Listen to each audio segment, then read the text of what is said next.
Every even weeks po ha. Every even weeks we will having po our laboratory experiment. So we only have 12 weeks, 14th weeks, and 16th weeks po.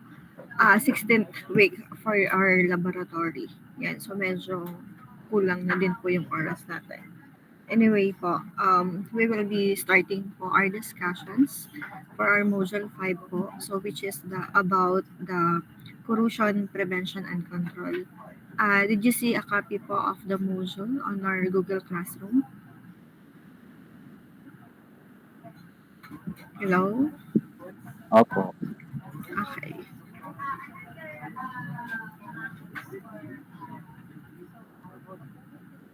So how's the exam? Nahirapan po ba kayo? Very easy ang exam, di ba? Kumusta pa exam nyo? How's the midterm exam? Anyone po?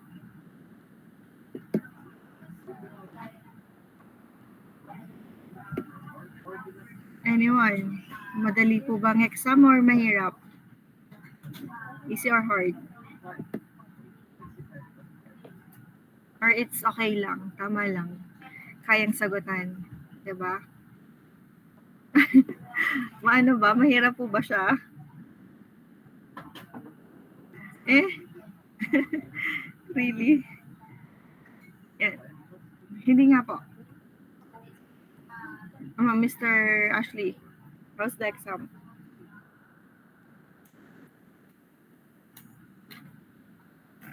Ashley, Yung ano po, sa akin po, medyo hirapan po kasi po nilagnat po ako ni. So hindi ka pa nakaka-aral ng maayos. How about you, Mr. Ron? Medyo nahirapan, ma'am. Bakit? Why? Hindi ko rin po alam. Basta po nahirapan. Pero lahat naman yun, di ba? Sakop yun dun sa itinuro ko. Naituro ko naman lahat, di ba? Yes May po, part, ma'am. may part ba ako na hindi naituro? Wala naman. Wala naman po. Okay. Anyway, okay, let's move on. So, tapos na yun. So, bawi next time, okay?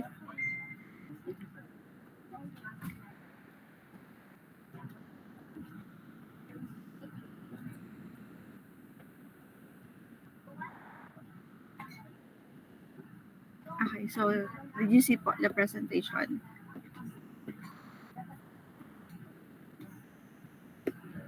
Nakikita niyo na po ba ang presentation? Yan, it's so orange yung ating presentation. Nakikita niyo na po? Opo, ma'am. Okay. So for this module po, we have here po the about corrosion prevention and control. Just like what I said po in the previous lesson, so we have different types of corrosions. So it is not only about rusting, so we have different types po. Okay. So for this module, we have 3 intended learning outcomes. So the first one is to differentiate, differentiate the different types of corrosions. So meron akong i-discuss po maybe 7 or 8 types po of corrosions. And then number 2 is to identify the cause of corrosions. So what are the reasons why corrosions occur?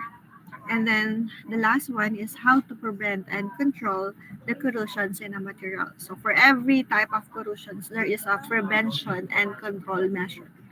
So meron tayong i-discuss on how we prevent to occur yung corrosions na tinatawag yan. Okay? So before we discuss po the different types of corrosion, so first po is we define muna what is corrosions. Yan. So when we say corrosions, it is defined as the destructive and intentional attack on a metal. And so naririnig niyo ba ako ng ayos? Mahina po ba ang boses ko or okay lang po? Okay lang po.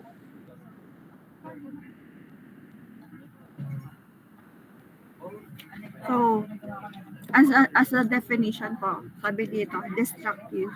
So, it can cause destructions po dun sa ating material.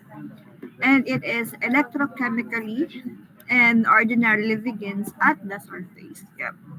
So commonly po, it is the reactions between yung ating pong mga chemicals or between the elements na nandun po dun sa ating materials and yung ating mga inhibitors po, corrosion inhibitors. Yan. Sabi dito, the problem of metallic corrosion is significant.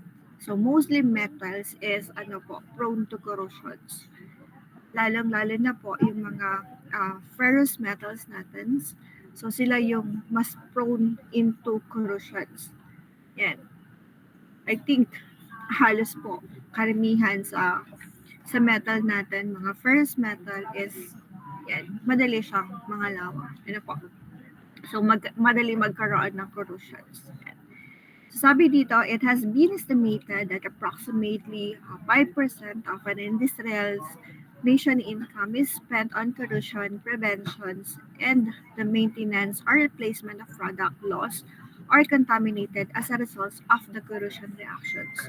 So commonly po, ang nagiging gastos ng ating mga company is about prevention and control ng mga metals po into a corrosions. Ano po? Kasi katulad nung sinabi natin dito kanina from the meaning itself, it is destructive. So pwedeng magkaroon ng failure or accident kapag if we pinabayaan na mag-occur yung corrosions. Yan.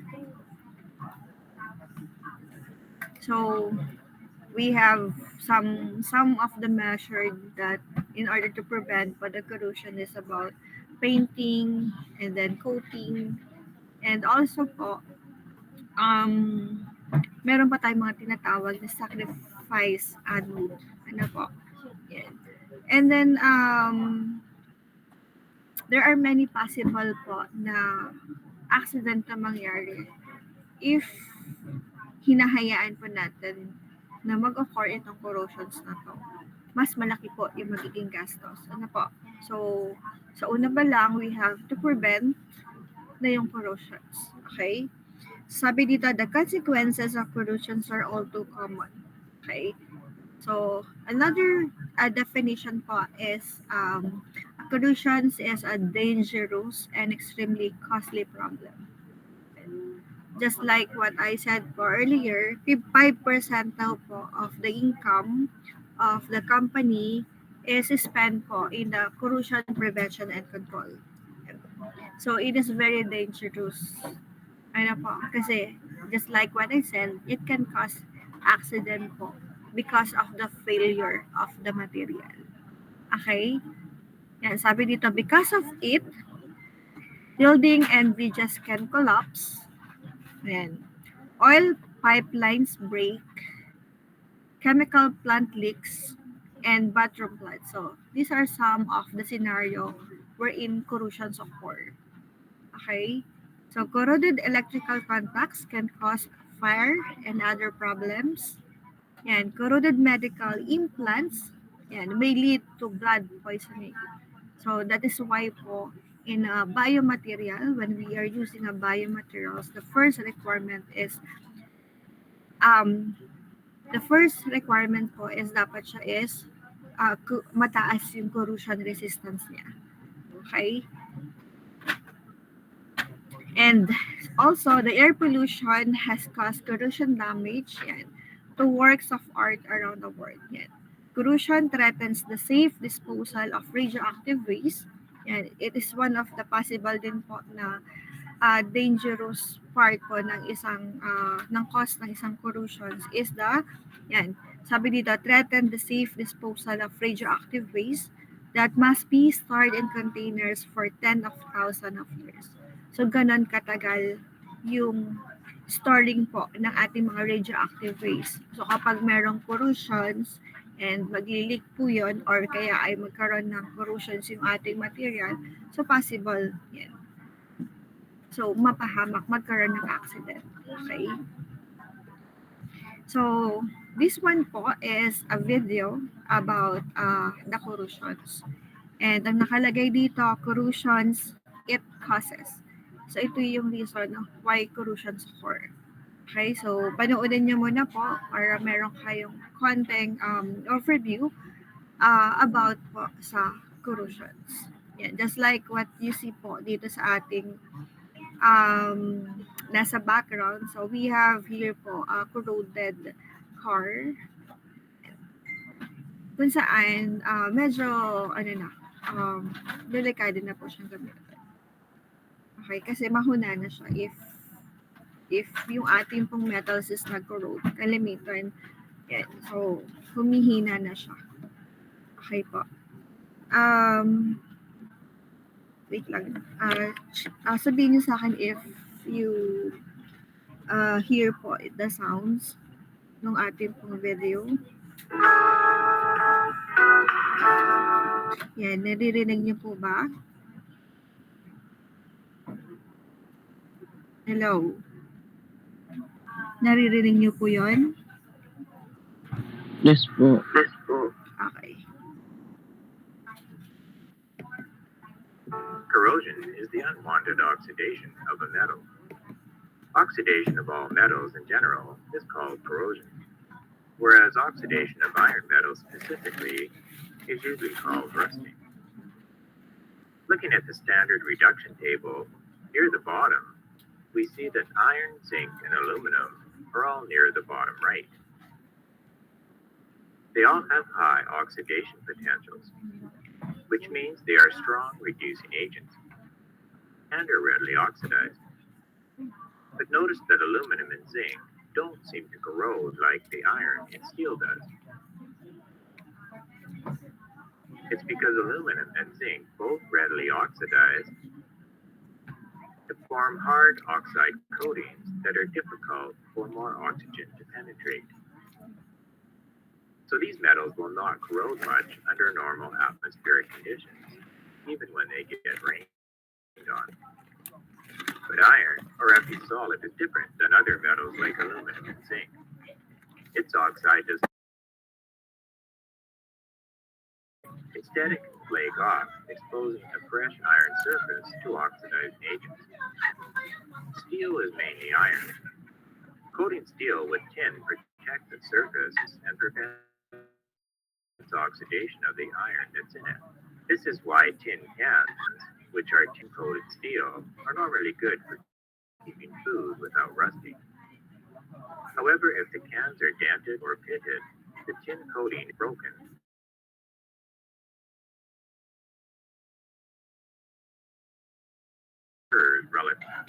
We'll consider a piece of iron where a dent surface makes it easy for a water droplet to come in contact with the iron surface. Here, an iron atom can oxidize to an iron 2+ cation, which will dissolve in the water. The equation for this oxidation is Fe gives Fe2+ plus 2 electrons. Further oxidation of iron here causes pits in the surface to increase in size. What is formed here is an electrochemical cell. Because oxidation takes place here, this is called the anode region. Oxygen from the air can hit the edge of the water droplet and the iron metal surface. Section of our standard reduction table and split it right here. We could add in this half reaction. It is the reduction of oxygen in the presence of water to produce hydroxide ions, and its reduction potential is positive 0.4 volts. Here, oxygen combines with water and the electrons formed by the oxidizing iron to form hydroxide ions, which then dissolve in the water droplet.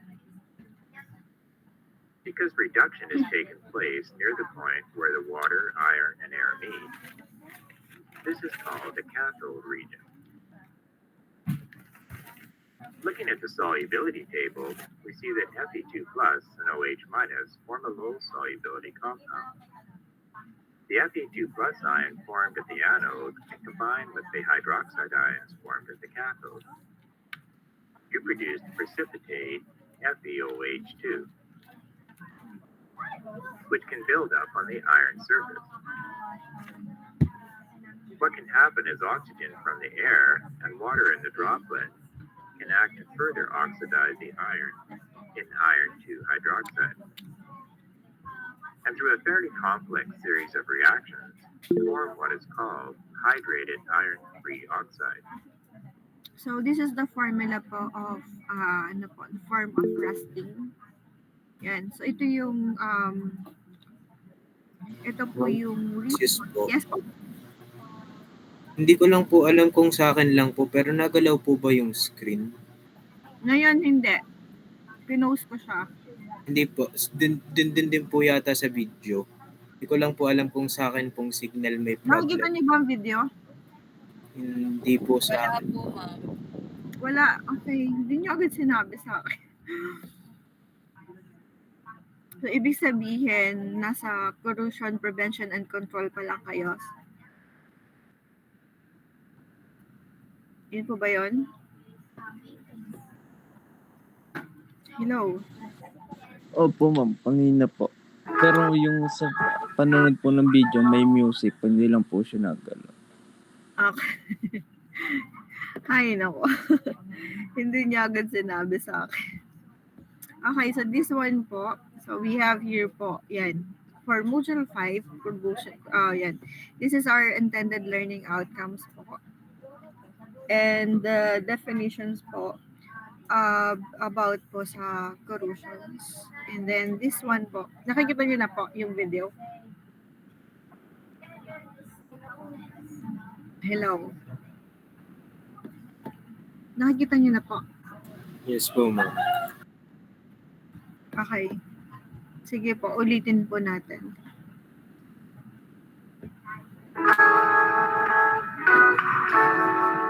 Corrosion is the unwanted oxidation of a metal.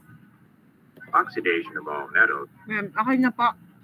Nakikita niyo na ng ayos? In-stop ko muna. Yes po, ma'am. Okay.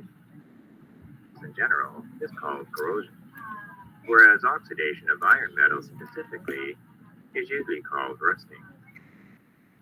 Looking at the standard reduction table, near the bottom, we Okay, so this is the reduction table po. So ito yung pwede nating guide para malaman natin if the materials will readily oxidize po or hindi. Ano po? So makikita natin alin ang materials na mas mabilis mag-oxidize, alin naman po yung hindi. So using po this reduction table. Yan. So ipapaliwanag dito on how rusting occur po, lalong-lalo na sa ating mga ferrous materials. see that iron, zinc, and aluminum are all near the bottom right. They all have high oxidation potentials, which means they are strong reducing agents and are readily oxidized. But notice that aluminum and zinc don't seem to corrode like the iron and steel does. It's because aluminum and zinc both readily oxidize to form hard oxide coatings that are difficult or more oxygen dependent. Okay, so this is the reason why aluminum and zinc is more resistant to corrosion compared to the steel. So instead of oxidizing or instead of form a corrosions, they form a hard oxide coatings. And this is the reason why yung ating moisture or yung mga corrosion inhibitors, hindi siya nagpa-penetrate in our material. So, hindi siya pumapasok. That is why corrosion should not, hindi po nag-o-occur, or if meron mang occur ng corrosions, so slowly yung nagiging reactions. Ako. Unlike po in our ferrous metals, so oxidations occur rapidly. Compare this to material. Nitrate.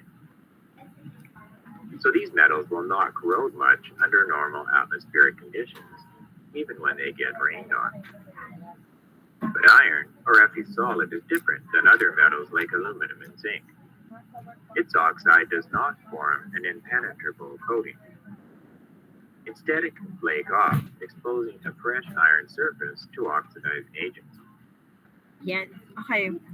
So, this is the difference between the ferrous metals and the non-ferrous metals. So, in the non-ferrous metals, like aluminum and zinc, so they form yung hard coatings that will help po in order to not penetrate po yung ating mga inhibitors.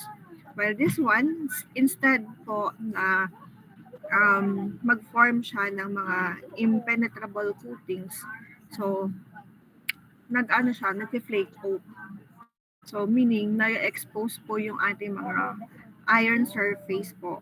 Kaya po siya ay yan, sabi dito, exposing a fresh iron surface to oxidizing agent.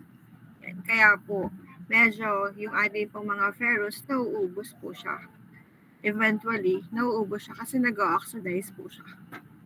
Okay? Steel is mainly iron. Coating steel with tin protects the surface and prevents oxidation of the iron that's in it. This is why tin cans, which are tin-coated steel, are normally good for keeping food without rusting. Okay. So this one po is example daw po is the tin can. So tin can po, ang tin, 'di ba, is good resistance po in terms of the corrosions. And this tin can po, siya po ay steel, gawa din siya sa steel but coated with the steel. With the tin. That is why po, medyo matagal pong mag-occur yung corrosion sa kanya. Ano po? So, when the tin coat po is nawala, so dun po mag-penetrate po yung mga oxidizing agent. That is why nagkakaroon din po ng corrosion or rusting dun sa ating mga tin can. Kasi coated lang siya ng tin. So, they are made of steel but it is coated with the steel. That is why po, if the tin can po is may, for example po, meron siyang napadali. So, nagkaroon siya ng, nakalimutan ko ang English term. Nagkaroon siya ng parang pinaka-pingkot. Yan. Yan, pingkot po dun sa ating So, medyo dapat hindi na natin siya kuhanin when we do groceries po. So, iwasan natin yung may mga ganon, yung deform can po. Because there is a possibility that the steel po, that the steel is exposed po. So, kapag possible na yung ating pong tin coating is ma-remove and the steel will be exposed to our food, and that is one of the reason po na pwedeng magkaroon ng poison or pwedeng magkaroon ng kalawang or rusting din sa loob ng ating tin can. So possible makalimutan ko yung term. It is possible that the ma-contaminated the food in the inside the tin can.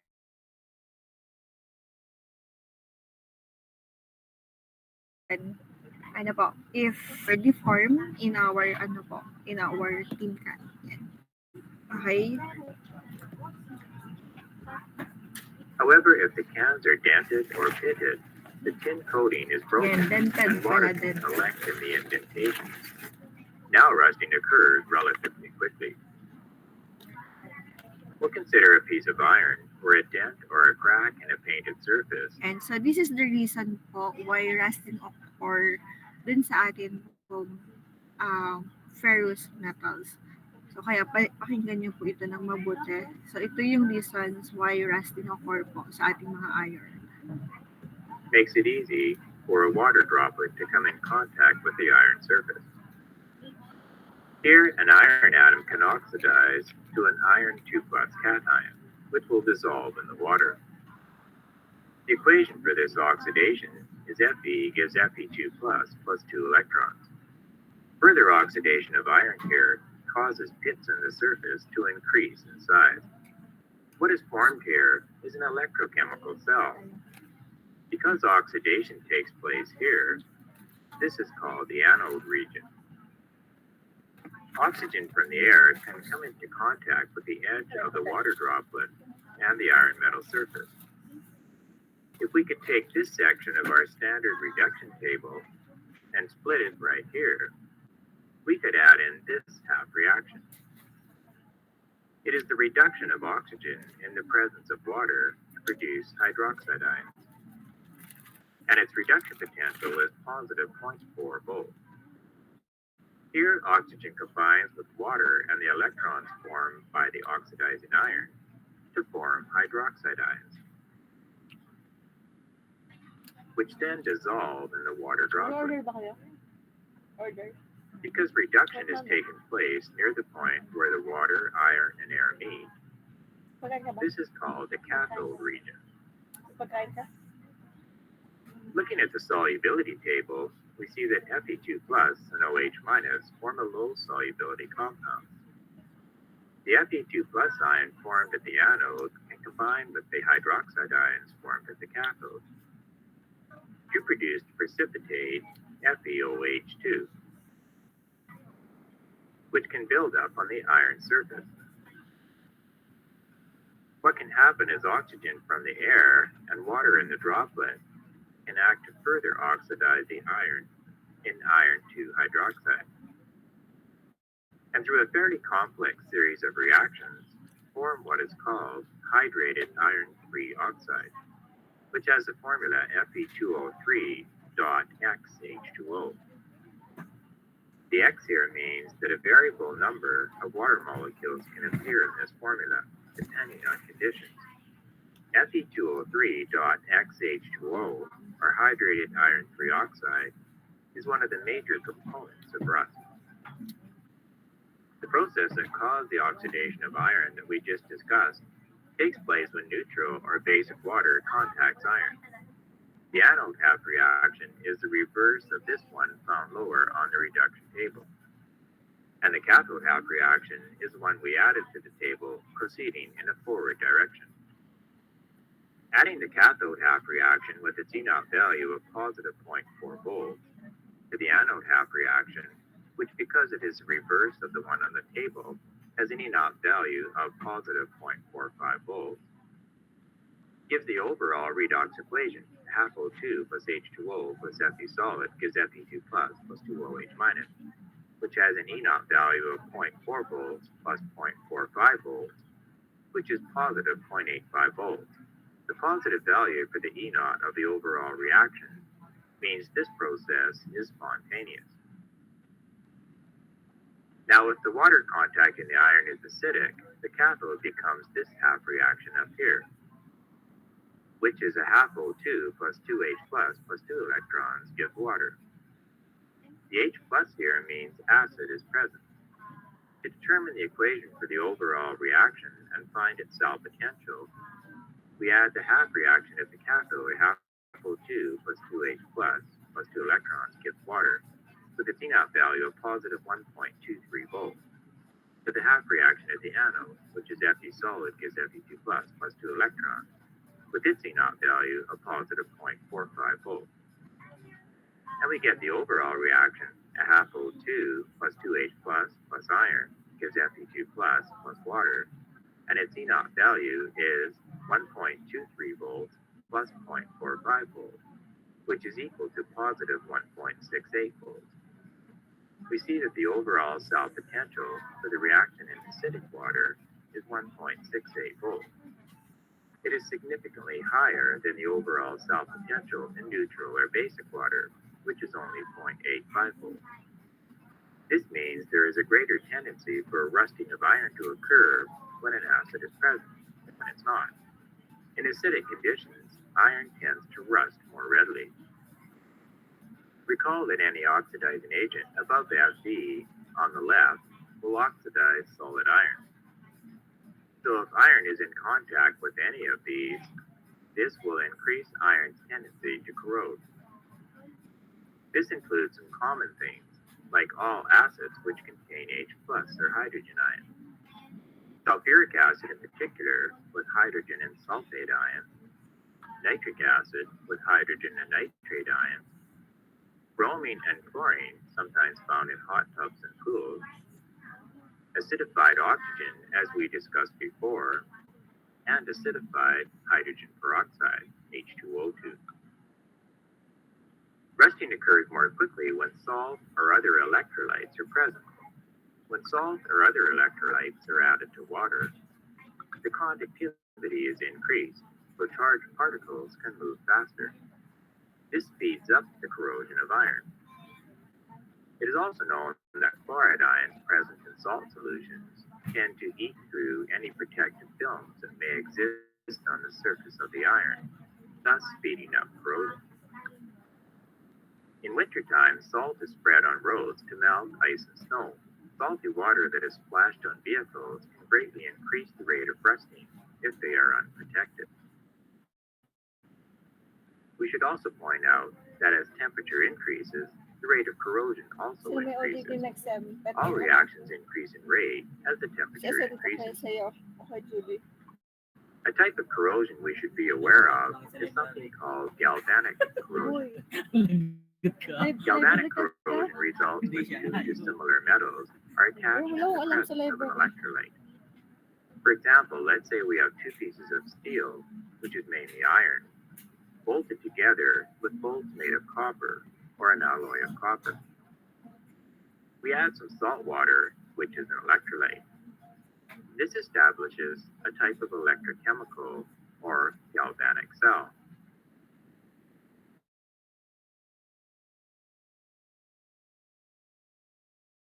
The anode, which the metal lower on the reduction and undergoes oxidation, which slowly causes the steel to corrode where the bolt contacted.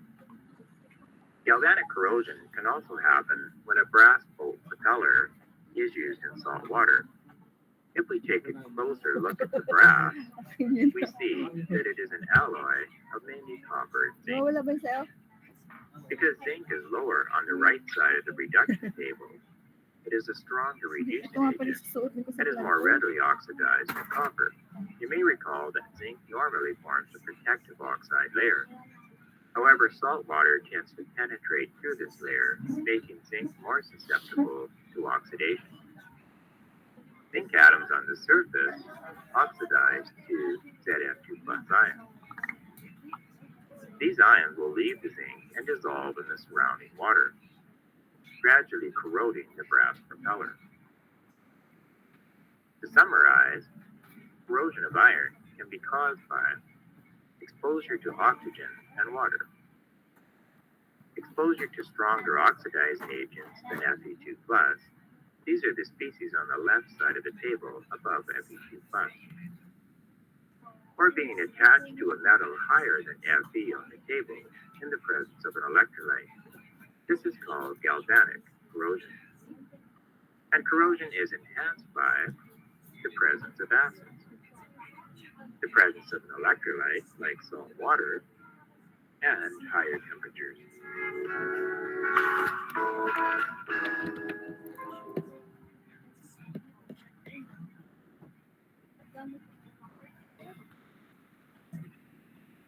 Okay, hello po. So this is the summary of the video po. So this is the cause po why corrosion occur po in an iron. Okay. So the first one is exposure to the oxygen and water. Okay. So ito yung madalas po na cause kapag yung atin pong metal is nagkaroon siya ng water onto the surface. So, pwede siyang mag-occur into a corrosions. Okay? So, that is why meron tayong mga pwedeng gamitin or pwedeng gawin in order to prevent po yung corrosions na ganito. Yan. And then, exposure to stronger oxidizing agent than Fe. Yan.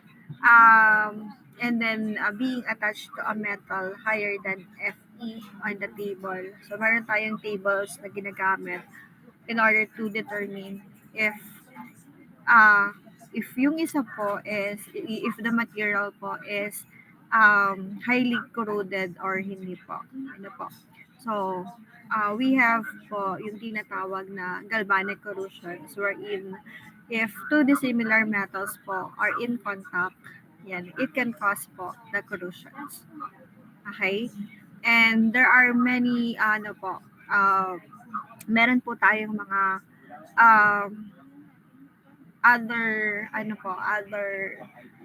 factors that enhance the corrosions of the material. So, mas napapabilis niya yung corrosion rate na mag-o-occur po dun sa ating materials if the materials po is exposed po into acidic solutions or kapag meron pong acids na napapunta dun sa ating metals, so it enhance po or it increase the rate po of the corrosions. And then also po, if the material po is exposed or nandun po sa mga dagat, sa mga salt water, so mas napapabilis po niya yung corrosions. Ano po? And also, if we are operating po at higher temperature, so corrosions po will occur. Yan. So this is the corrosion tawag doon. Ito po yung mga factors na nagpapa-enhance or nagpapabilis po ng corrosion rate dun sa ating material. So that is why we need to to prevent po itong mga na ma-expose po yung ating mga material. So dito po sa mga to kasi mas nagiging mabilis po yung corrosions. Okay? And then so we have here po another video. So ito po yung sagot dun sa cause. So we have here po on how to prevent yung ating pong corrosions. Okay.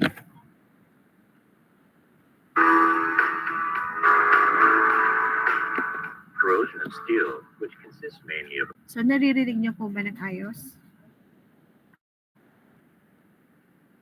Hello? iron, is a major problem in our society, but steps can be taken to prevent it. The causes of corrosion of iron and the factors that increase it were outlined in the previous video. Corrosion, its causes. Knowing these will help us find ways to prevent corrosion. Corrosion of iron, or rusting, is primarily caused by exposure of an iron surface to oxygen and water.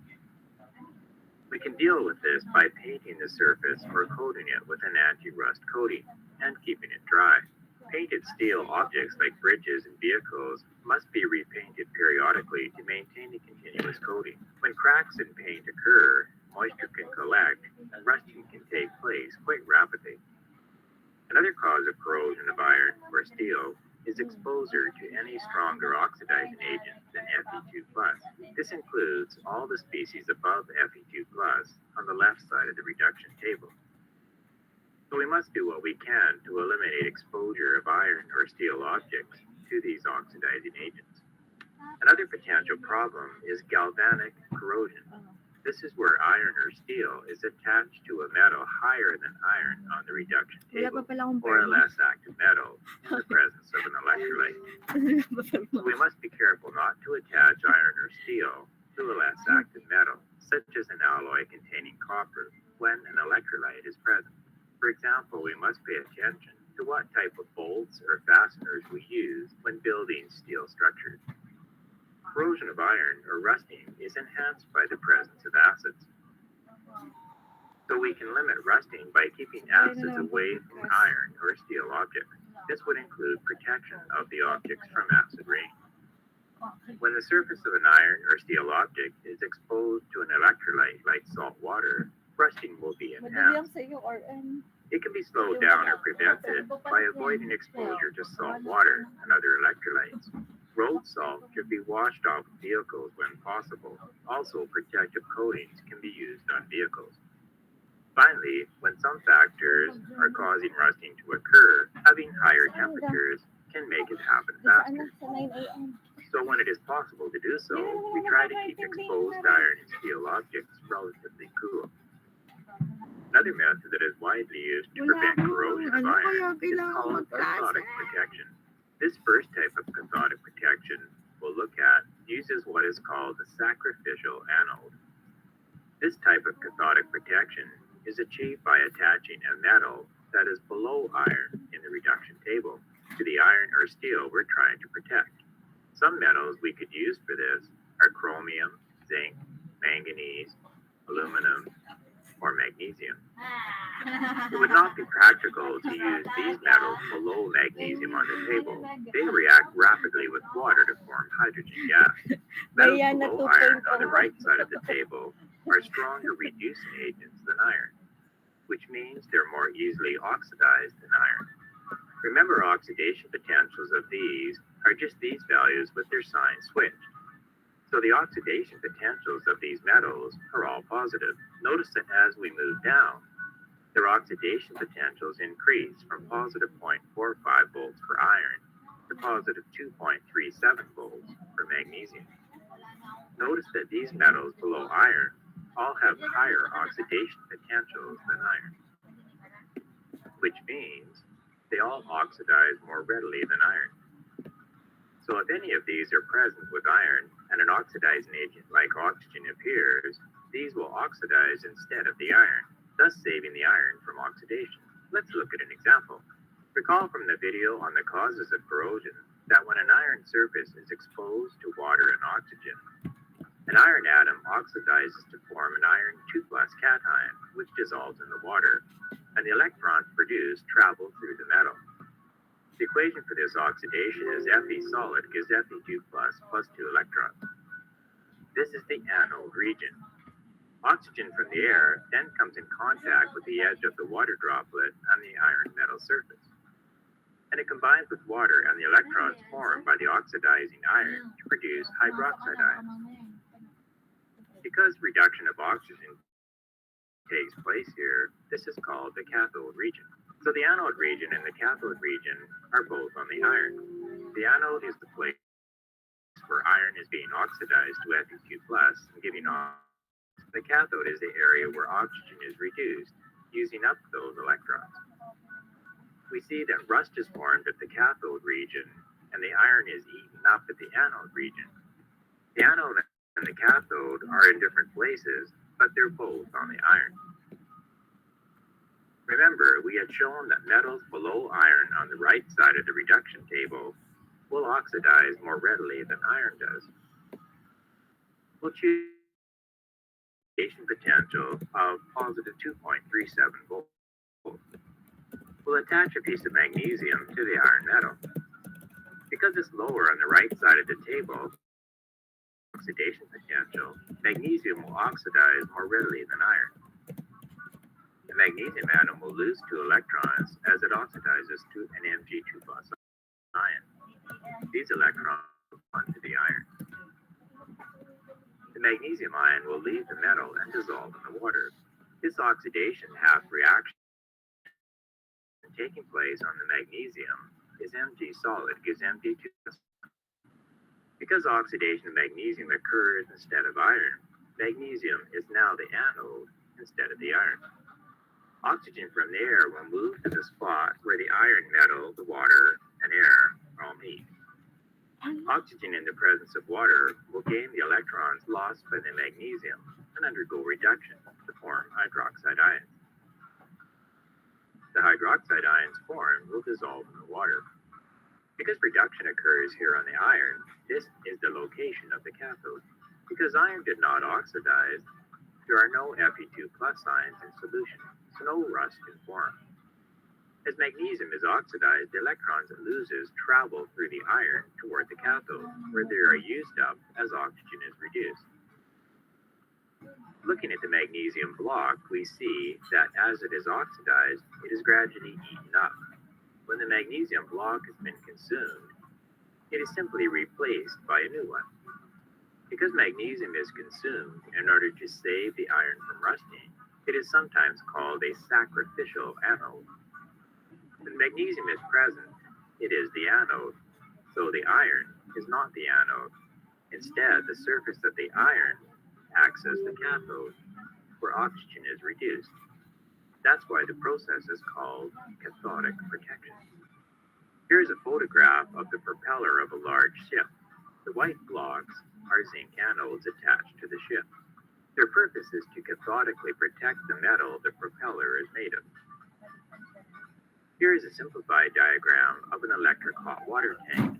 Inside most hot water tanks, we find a sacrificial anode rod. This can be made of either aluminum, magnesium, or zinc. The anode will corrode rather than the exposed steel inside the tank. It is recommended that these be replaced periodically. Galvanized steel is steel coated with zinc. It is made either by dipping steel in molten zinc or electroplating steel with a thin coating of zinc. The zinc protects the steel in two ways. First, it coats the steel to prevent oxygen and water from reaching the surface. Secondly, zinc is lower than iron on the reduction table, so it's a stronger reducing agent and thus is more easily oxidized than iron. So zinc cathodically protects iron in the steel. We see that chromium is below iron on the right side of the reduction table.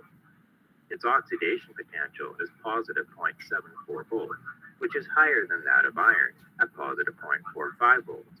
So chromium oxidizes more readily than iron. Stainless steel is an alloy containing iron, carbon, and other metals, including chromium.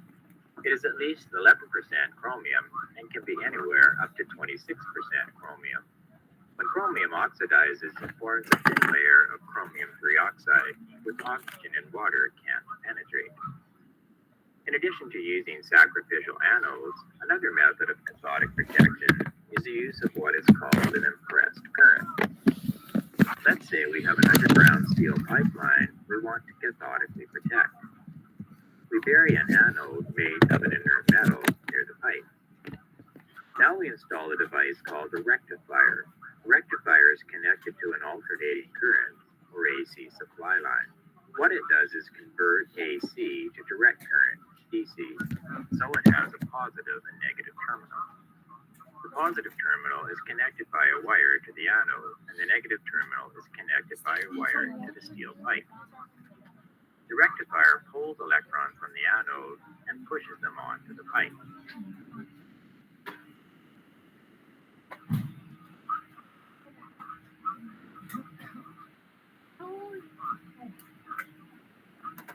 Because the anode has lost electrons, it has acquired a positive charge.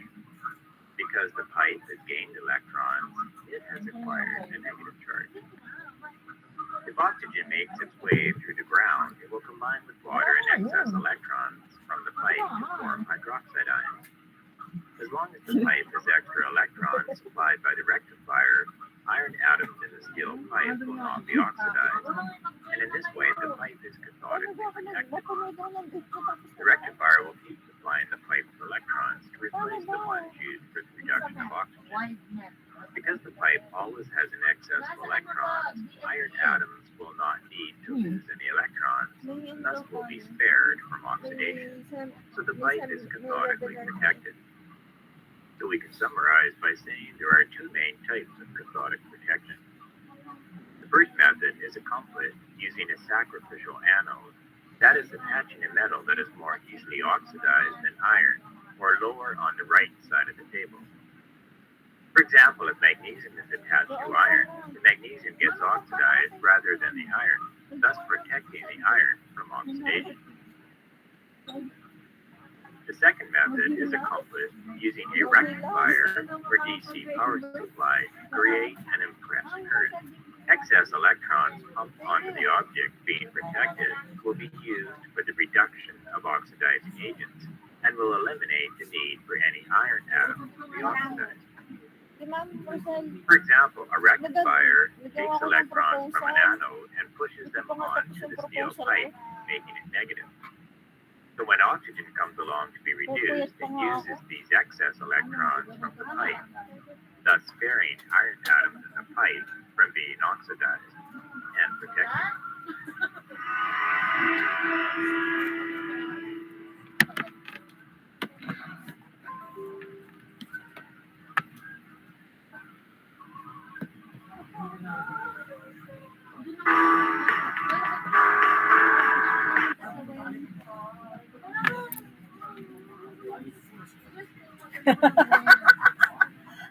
Hindi mo na nakita ng second day yan, no?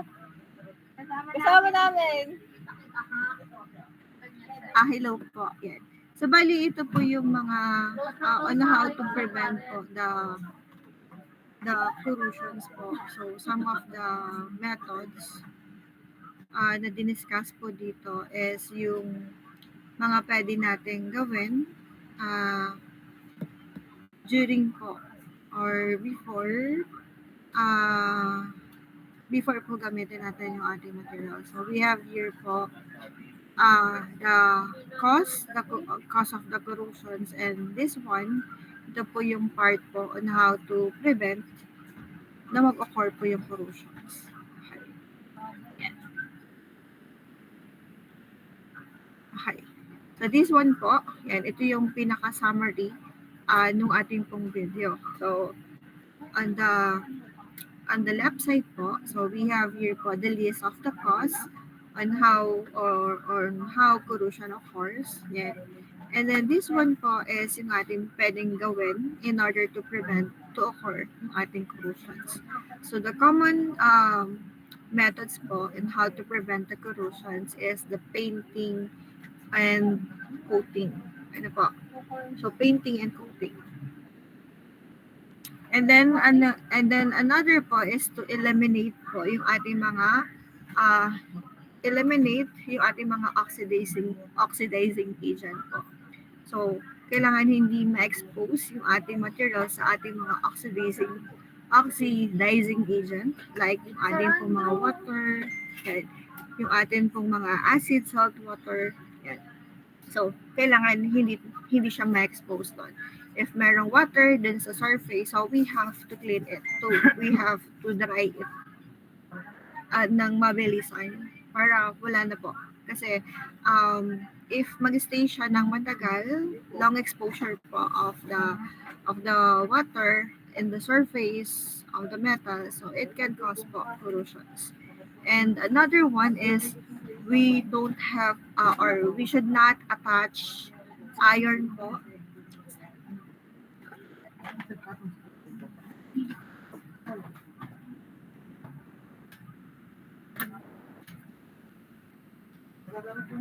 Yan. We should not attach po yung ating pong iron sa mga less active metals. So because kapag mas less active metals yung ina-attach natin, so therefore ang iron po yung magko-corrode. Siya yung magiging sacrificial anode na tinatawag.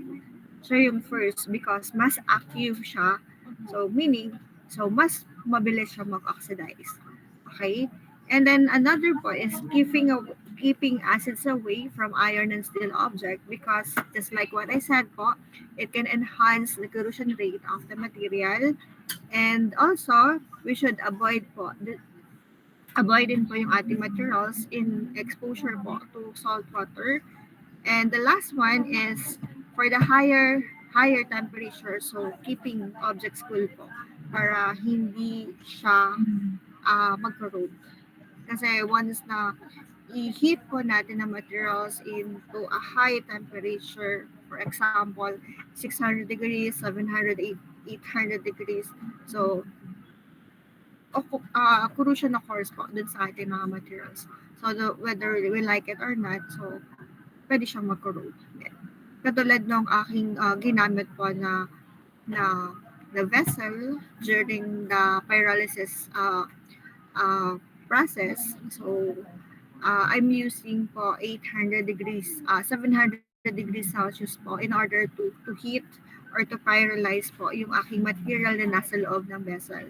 And after pyrolyzing, so nag-iba na yung itsura ng aking metal. So from silver, naging ano siya, parang naging copper reddish na yung kanyang naging color. Yan. So using po the high temperature can cause corrosions dun sa ating material. Okay? So that's the summary of this of the two videos.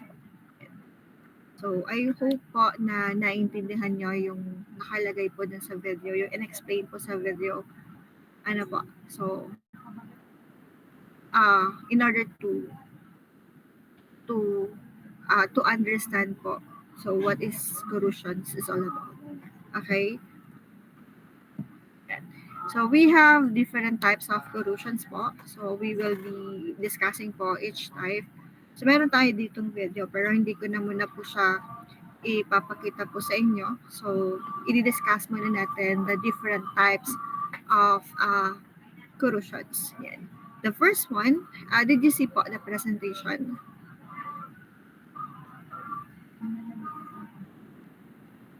Hello, nandyan pa ba kayo? Hello po.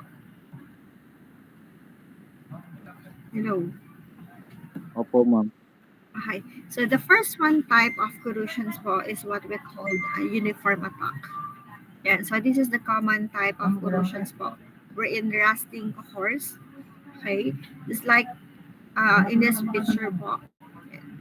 So the uniform attack is a form of electrochemical corrosion that occurs with equivalent intensity over the entire exposed surface. Okay? Over the entire exposed surface and often leaves behind a scale or deposit. So ito yung tinatawag natin na uniform attack. Wherein lahat ng naka-expose na surface ng ating material, so meron po siyang corroded siya, rusting na tinatawag. So kalimitan nangyayari po sa ating mga steel and iron is the general rusting. Yan. So kapag ganito, ang tawag po sa kanya ay uniform attack. So lahat ng surface na exposed, so meron siyang scale or deposit. Okay?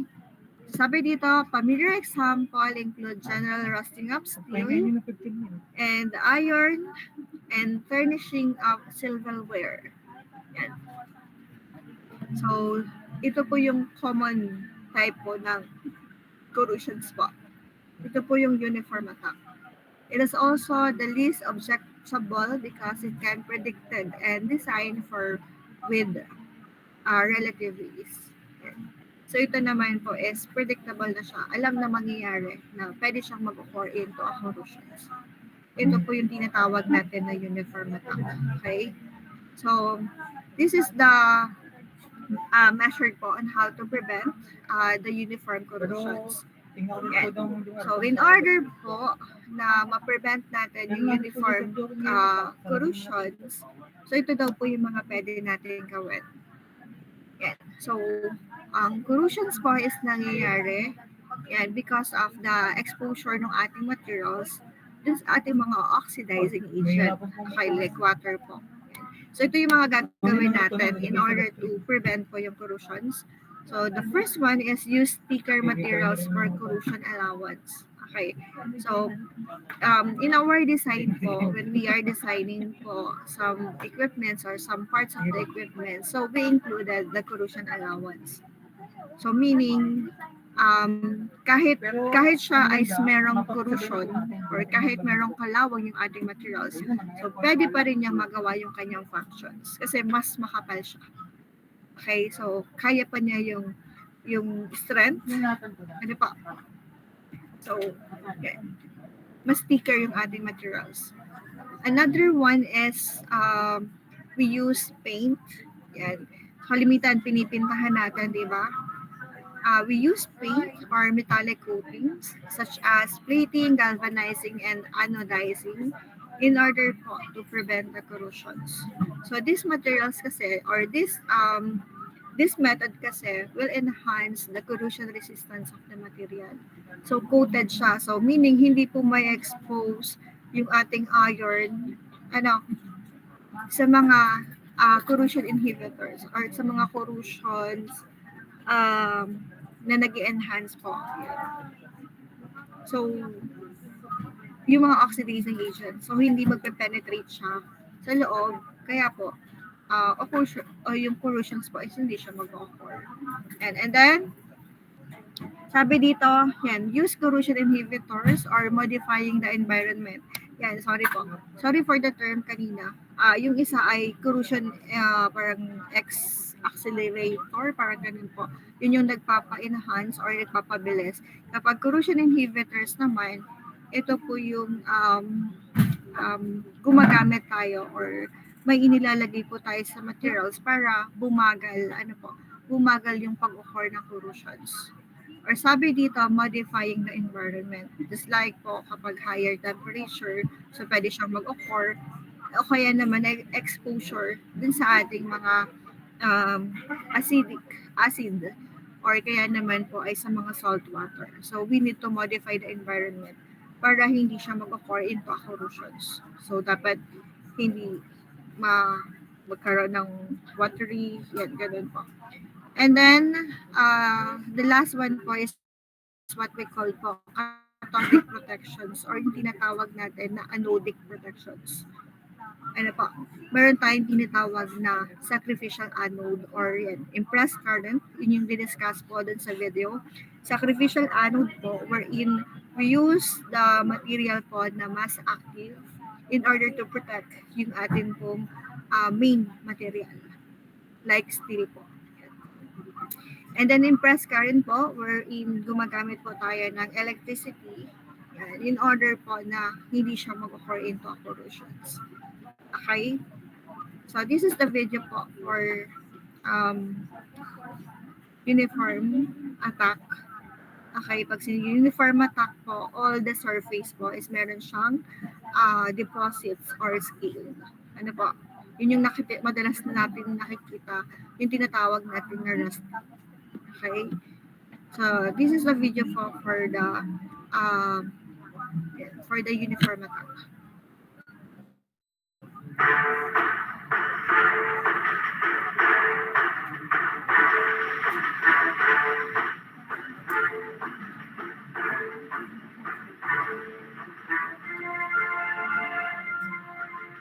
Hello, my name is Mario and I am a material scientist specialized in nanotechnology.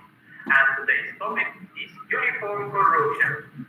Corrosion, as you know, is the greatest problem of mankind because it causes the material's useful properties to change over time.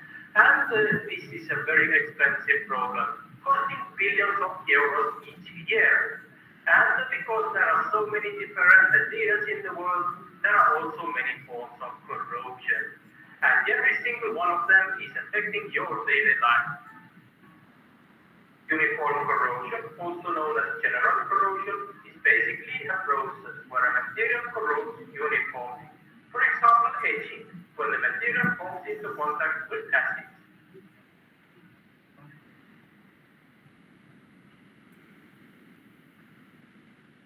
The first sign of this type of corrosion is the dulling of the freshly polished surface, like these silver coins and jewelry over here. The mechanical properties are not much affected at this stage, but if corrosion is ignored, then it keeps progressing, and eventually the material no longer serves its purpose. As you can see, this axe head is already quite corroded, but then again it's quite thick, so the mechanical properties have not changed much, and it could still serve its purpose to cleave off a zombie's head. And so this is the example po of using a thicker material. So wherein we provided po a corrosion allowance in order to, even though it has a corrosions or the scaling on the surface, it can still do its purpose. So nagagamit pa rin natin siya based dun sa atin pong dapat na paggamitan nitong material na. Okay? So, how do you prevent uniform corrosion? Well, the most obvious thing is to use materials that are more corrosion resistant in the given environment.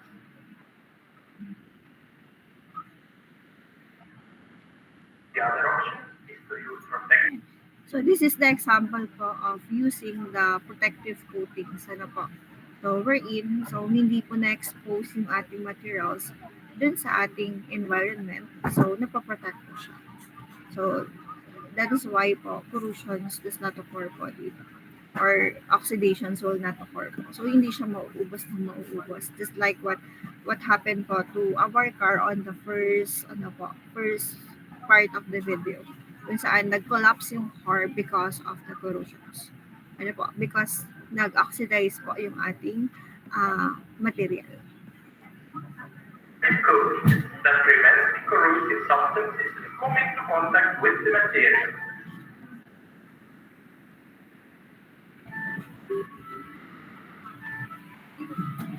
My name is Michael, and you just learned more about uniform corrosion. Be sure to subscribe, like, and share, and leave your comments below.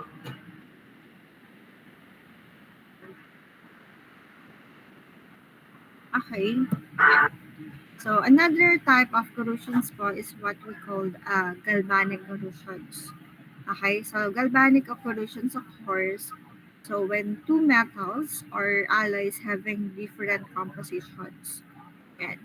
So sabi dito, having different compositions or electrically coupled while exposed to an electrolyte. Yan. So ito yung example of the galvanic corrosions wherein yan, ito yung kalimitan na nangyayari. So, nagkakaroon ng corrosions because of two dissimilar metals po. Yan. Sabi dito, the less novel or the more reactive metal in a particular environment experiences corrosions. So, kung alin po ang mas active, mas active na material or na metal, so, yun po yung magkakorrode. And the one kung saan po mas less active po, siya naman po yung hindi po nagkakorrode. Okay? Yan. Sabi dito, as example, so we have the steel screw corrode when in contact with brass. Yan. So, in a marine environment. So, we have here po yung ating marine environment. So, salty water. So, ito yung mga tinatawag natin na electrolyte. So, mas magkakorrode po yung steel compared kay brass kasi si brass po is less active compared to kay steel. So, doon natin siya makikita sa tinatawag natin na galvanic series. So, we have po a table wherein makikita natin alin yung material na less active and less, or more reactive. So, another example po is sabi dito, if the copper and steel tubings are joined in a domestic water heater. So, water heater, ibig sabihin be operated at high temperature. So, that is why po, yan. So, mas nai-enhance po natin yung corrosions kapag ganon. And then, join together po yung copper and the steel. So, that is why po, ang magkakorrode natin is the steel because po, mas reactive ang steel compared to the copper. Okay? Nagbigay ka na ng yung puti yung ilan. Kulang pala. Kompletong binigay ko pa niya. Wait for a while po.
Okay po, sorry po at may inayos lang po.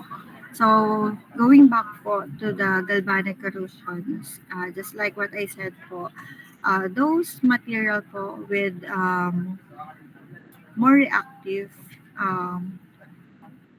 dun po nangyayari, dun po nag-o-occur yung tinatawag natin na corrosions. Okay.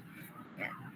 So, this is what we call po the galvanic series. So, this is the reason why steel po is corrode compared to the other material. As you can see po, so this one po is increasingly inert. So ito po yung tinatawag natin na cathodic. And this one is increasingly active. Okay, let's see po. So ang una natin is the combinations of the steel and then contact with brass. Okay. So in this galvanic series, so we have po a steel. So this is the steel. We have the iron and steel. And then we have here po the brass. As you can see po, so mas active, more reactive po ang steel compared to the brass. Nag-gets nyo po? Nakuha nyo? So, mas active si steel compared kay brass. Nasa ba si brass? That is why po, corrosion occurs on the steel. Nagets nyo po? Nakuha? Did you get it po? Hello? Are you still there? Andyan pa ba kayo? Hello? Uy, naririnig niyo ba ako?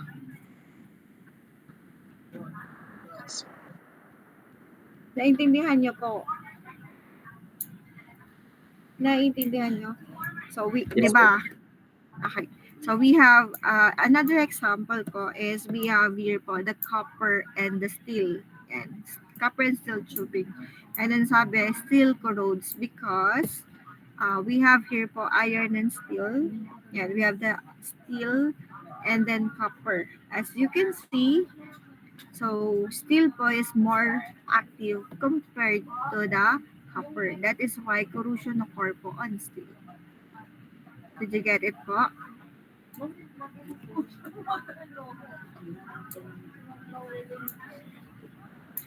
Opo.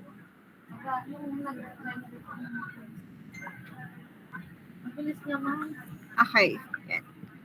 So this is the this is the measures that we can do in order to prevent the galvanic corrosion. So the first one is to sabi dito, select metals and alloys as close together as possible in a galvanic series. So going back to the galvanic series, so we have to to select po ang materials that is they have similar yung medyo hindi nalalayo on the galvanic series. For example, a combinations of iron and steel or steel and cast iron. So pwede po yun. Okay? So, kailangan malapit lang siya in galvanic series kung pipili tayo ng dissimilar materials. Okay, so kapag masyadong malayo yung atin pong material na napili dito sa galvanic series, dun po nag-o-occur yung tinatawag natin na galvanic corrosions. Okay?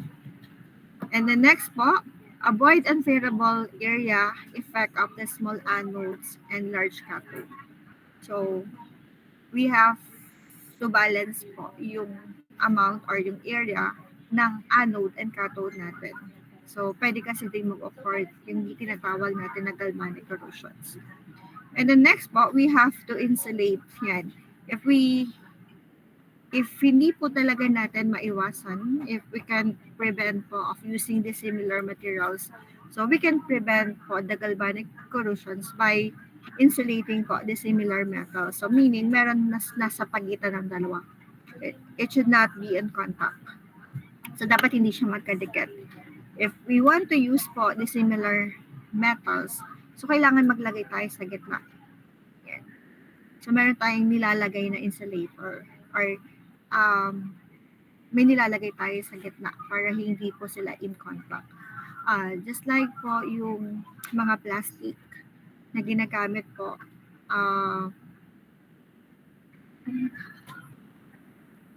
yung mga plastic para hindi mag-contact yung ano. Di ba meron sa mga yung mga metal tayo. Agay. So, para sa hindi lagi in contact, meron nilalagay tayo sa pagitan. Ang tawag doon.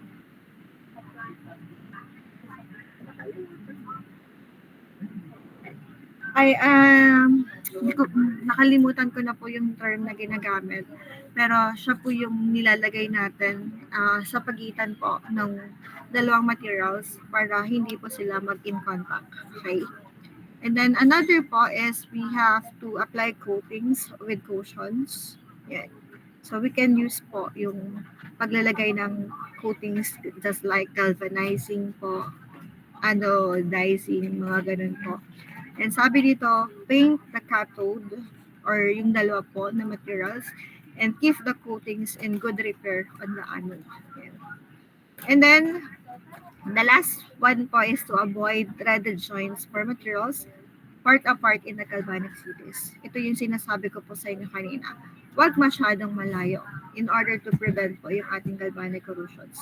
If we are using po the similar materials and then they are in contact, so dapat hindi siya masyadong malayo din sa ating tinatawag na galvanic series.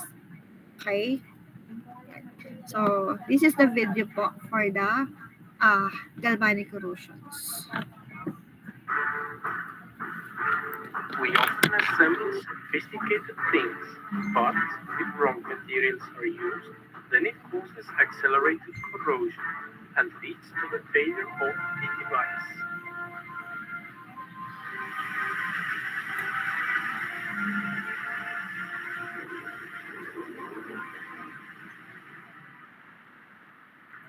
Hello, my name is Michael and I am a material scientist specialized in nanotechnology. And today's topic is galvanic corrosion. Corrosion, as you know, is the degradation of a material, and it is generally a very slow process, but it can accelerate if wrong materials are combined. As it was mentioned, galvanic corrosion is an accelerated form of corrosion, as it is an electrochemical process that occurs when two metals with different electrochemical activity are in electrical contact with each other. In this process, the more passive metal drives the corrosion of the active metal, and at the same time, the passive metal remains unharmed. The process will keep going on until the active metal is completely gone. Okay, so this is the example po of the galvanic corrosions wherein we are using po the similar materials, and one is the more active and another po is less active. So the more active one, these oxidations or corrosions occurs po. When the electrical connection between the two broke. Take a look at this example where two dissimilar metals have been in contact with each other for a couple months. One part has clearly corroded, as at some point it no longer serves its purpose. Another example would be an aluminum frame that is connected with steel screws. Aluminum is much more active than steel, and thus the steel screws drive the corrosion of the aluminum frame. So if this construction were to closer to the sea, where we have lots of chloride in the air, then pretty soon the steel screws would start falling out as the surrounding aluminum has corroded away. 100 participants na. But let's take a closer look why galvanic corrosion occurs. When the two metals are in contact with each other and covered with an electrolyte, then the more active metal becomes anodic and the passive metal cathodic. As a result, different chemical reactions start taking place at the sample surface. At the cathode, water reacts with oxygen and hydroxide ions are generated. However, this reaction is only possible if it gets excess electrons from somewhere. And it does. These electrons come from the more active anodic metal. As the atoms are stripped from electrons, they become positively charged and highly reactive. Thus, they desperately want to find a partner to settle down. As a result, more stable compounds like oxides and hydroxides are created. And that's what we call rust. You might think that this process takes place only if the metals are immersed into the electrolyte, but this form of corrosion also occurs very well in open air.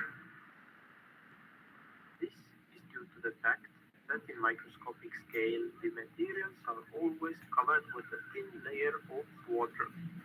Of course, the process is faster closer to the sea, where we have plenty of moisture and chloride in the air. So, how to prevent galvanic corrosion?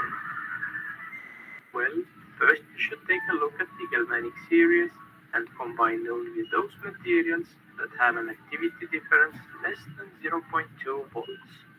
You can find one of these tables easily from the internet. When you type into the search engine galvanic series in seawater. If you cannot avoid using materials with different electrochemical activity, then somehow you need to prevent these processes from happening. For that, you can apply a coating on the metals to block the compounds that would take part in the reactions.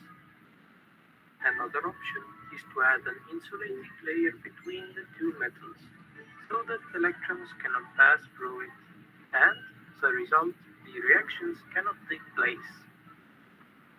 My name is Maida, and you just learned more about galvanic corrosion. Be sure to subscribe and leave your comments and questions below. So, ang mga nag-participants lang pala. Hindi na kami makapansin.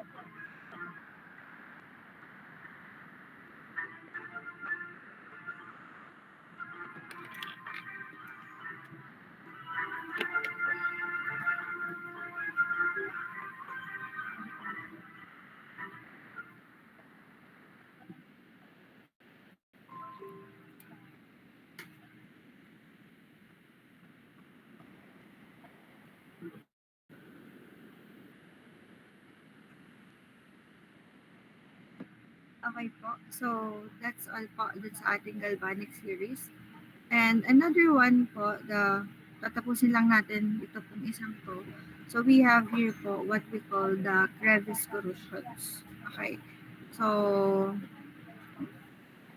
when we say crevice po, yan. So, it is the, sabi dito, electrochemical corrosions, yan, may also occur as a consequences of concentrations, differences of ions or dissolved gases in the electrolyte solutions and between two regions of the same metal piece. So kapag merong differences in terms of the concentrations, dun po nangyayari yung tinatawag natin na crevice corrosions. Sabi dito, for such a concentration cells, corrosion occurs in a local that has a lower concentrations. So, a good example of this type of corrosion occurs in crevices and recesses or under deposit of dirt or corrosions product where the solutions become stagnant. Kapag yung solutions po natin is natigil na din sa ating material, so dyan po nag-o-occur yung tinatawag natin na crevice corrosions. Ano pa? So, sabi dito, and there is localized depletions of dissolved oxygen. So, corrosion preferentially occur at these positions is called crevice corrosions. Yan. So sabi dito, the crevice must be wide enough for the solutions to penetrate yet narrow enough for the stagnancy. So usually, the width is several thousandths of an inch. So ibig sabihin po, nag-occur po ang corrosions, crevice corrosions, kapag meron tayong na-stagnant po. Ano po? nagiging stagnant po yung solutions doon sa isang part. Tumitigil na siya sa isang part na yun. Kaya daw po yung mga crevice natin, yan, yung mga pinagdadaanan po natin, so kailangan po yun ay wide enough, sabi dito, wide enough, yan, to penetrate yung atin pong solutions and narrow enough for the stagnancy. Yan. So, dapat tuloy-tuloy yung flow niya para hindi magkaroon ng stagnant. Ano pa? So kapag kasi natenga na doon yung atin pong solution, so doon na po nag-o-occur yung tinatawag natin na crevice corrosions po. Yan. So this is the example po ng ating tinatawag na crevice corrosions. So what are the major factors po affecting the crevice corrosions? So this one po, meron tayong crevice type. Yan. Depende kung siya ay metal to metal or metal to non-metal. Tapos ito po ay crevice geometry. So depende po dun sa size niya.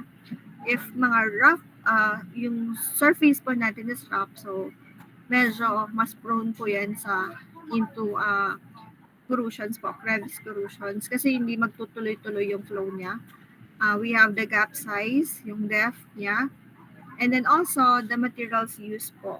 This material structure po niya, yung compositions, pwede din po siyang mag-cause po ng crevice corrosions. And also, yung ating pong environment. So, we have the pH po ng solutions na nagpo-flow po. The temperature, yung mga halide ions, at saka yung ating mga oxygen. Okay? So, paano daw natin mape-prevent? Parang automatic pero may paper pa din. So, paano ma-prevent natin yung tinatawag natin na crevice corrosions? Sabi dito, crevice corrosions can be designed out of the system.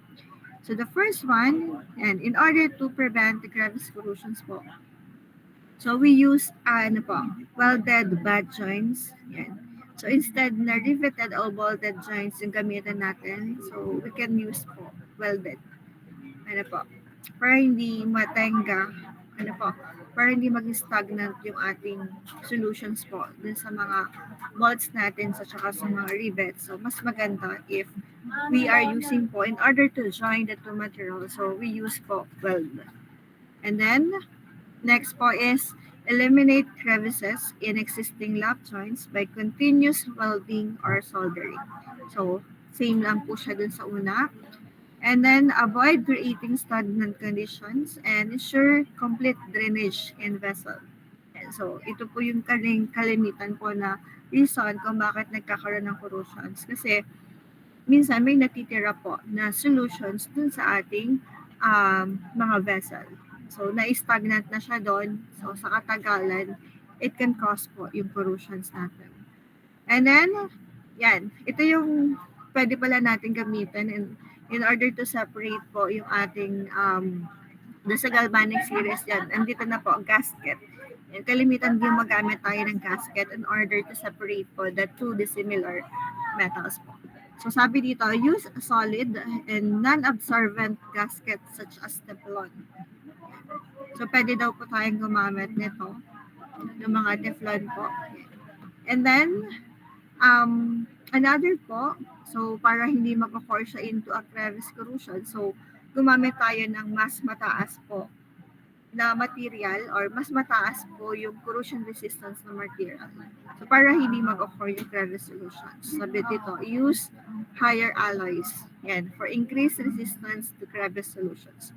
So ang alloys nito is example po niya is ASTM G48. Okay? And then this is the video po for the crevice corrosions.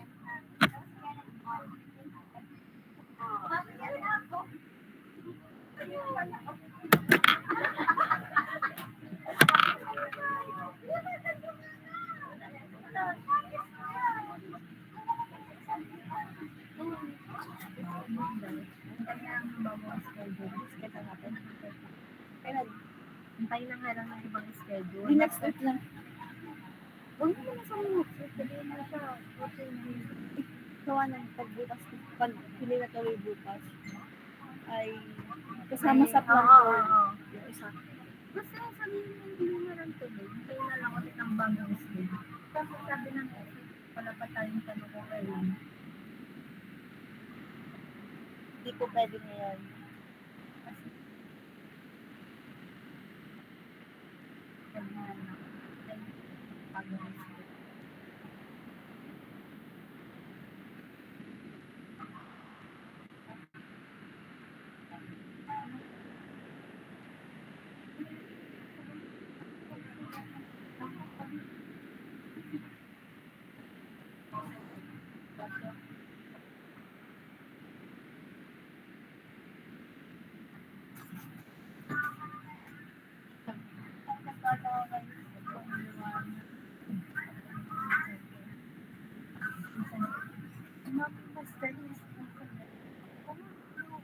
Hindi, ibigay ko na nga Aileen. Wait lang. Tapos na po ba? Pasensya na at ako kinakausap ni Ma'am Sheila. Okay, so medyo mabilis lang din naman po itong video na to. So, okay. So, sabi dito, ganito po yung nangyayari for the crevice corrosions kung saan nagiging stagnant po yung ating other solutions po. So, nagiging stagnant po sila. So, sa katagalan po, because of the force, tapos yung pressure din sa loob, so, nagkakaroon siya ng parang unti-unti pong nababawasan yung ating metals. So, kapag ganon, yan. So, yun na po ay isang, na po siya, isang type na po siya na corrosion. Hindi ang corrosion is about rusting only. So, nangyayari din po yan pag unti-unti pong nag-oxidize yung ating material.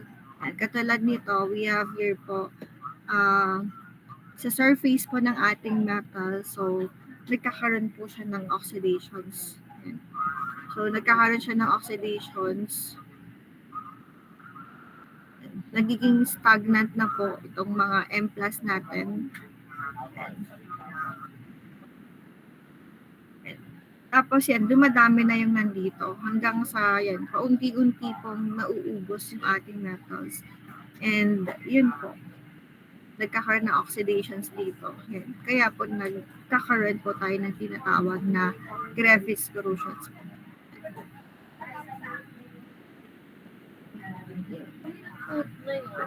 So palaki siya ng palaki.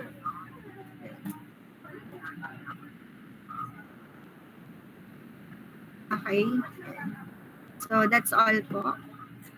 We will continue po our discussion